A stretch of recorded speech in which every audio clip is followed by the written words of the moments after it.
Mám nového dinosaura, jmenuje se Kota. Krmit ho je velká sranda, ví, co je dobrota.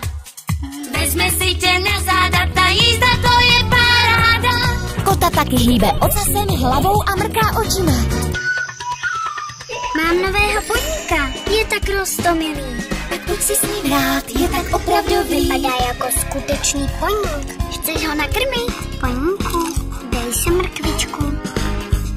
Poník umí stříhat ušima, frká nebo švihá ocáskem a taky potřebuje tvoji láskyplnou péči. Ahoj, piškotku. Podrbu tě za uškama. Půjdeme si hrát?